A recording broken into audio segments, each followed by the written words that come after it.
Assalamualaikum warahmatullahi wabarakatuh. Saya Hanalala Isnaini ingin mempresentasikan hak asasi manusia. Yang pertama ada pengertian, yang kedua ada macam-macam, yang ketiga ada prinsip-prinsip, yang keempat ada faktor penyebab pelanggaran HAM, yang kelima ada upaya penegakan HAM. Yang pertama yaitu pengertian. Pengertiannya adalah menurut Kamus Besar Bahasa Indonesia atau KBBI, pengertian HAM adalah hak yang dilindungi secara internasional, yaitu deklarasi PBB, Declaration of Human Rights, seperti hak untuk hidup, hak kemerdekaan, hak untuk memiliki, hak untuk mengeluarkan pendapat. Yang kedua ada macam-macam HAM. Macam-macam HAM ada 6. Yang pertama adalah hak asasi pribadi atau personal rights, yaitu hak mengemukakan pendapat, hak memeluk agama, hak beribadah menurut agama masing-masing, dan hak kebebasan berorganisasi atau berserikat. Yang kedua ada hak asasi ekonomi atau economic rights, yaitu hak memiliki sesuatu, hak menjual dan membeli sesuatu, hak mengadakan suatu perjanjian atau kontrak, dan hak memiliki pekerjaan. Yang ketiga, ada hak persamaan hukum atau legal equality rights, yaitu hak asasi untuk mendapatkan pengayoman dan perlakuan yang sama dalam keadilan hukum dan pemerintahan. Yang keempat, ada hak asasi politik atau political rights, yaitu hak untuk diakui sebagai warga negara yang sederajat, hak ikut serta dalam pemerintahan, hak memilih dan dipilih dalam pemilu, hak mendirikan partai politik, dan hak untuk mengembangkan. Yang kelima, ada hak asasi sosial dan budaya atau social culture rights, yaitu hak untuk memilih pendidikan, hak mendapatkan pelayanan kesehatan, dan hak untuk mengembangkan kebudayaan. Yang keenam, ada hak perlindungan hukum atau legal protection rights, yaitu hak mendapatkan perlakuan yang adil dalam penggeledahan, penangkapan, peradilan, dan pembelaan hukum. Yang ketiga, ada prinsip HAM.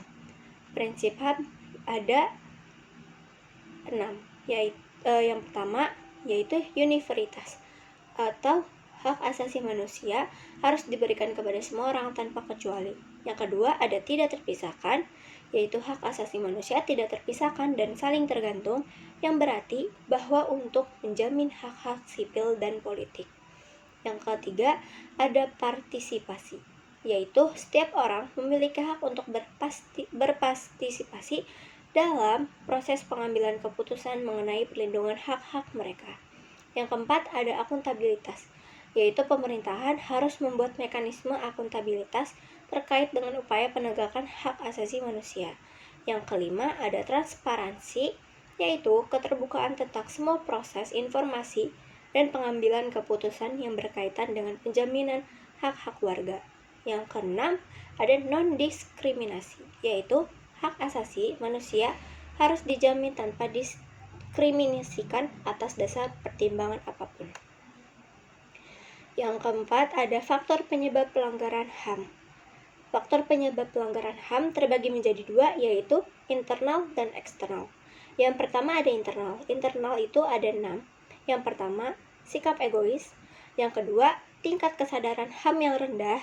Yang ketiga, kondisi psikologis pelanggaran HAM. Yang keempat, tingginya perilaku intoleransi. Yang kelima, rasa ingin balas dendam.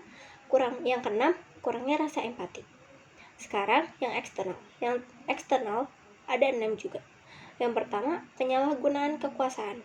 Yang kedua, sistem hukum yang tidak berjalan. Yang ketiga, struktur politik dan sosial. Yang keempat, masalah ekonomi. Yang kelima, kurangnya sosialisasi HAM. Yang keenam, penyalahgunaan teknologi. Yang keempat, ada upaya penegakan HAM dalam kehidupan sehari-hari.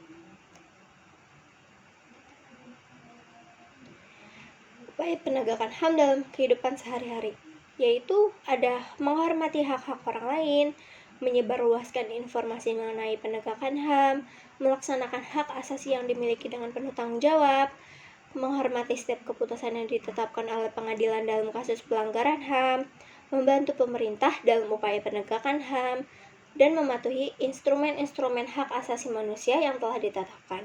Yang terakhir, ada memahami bahwa selain memiliki hak asasi, setiap orang juga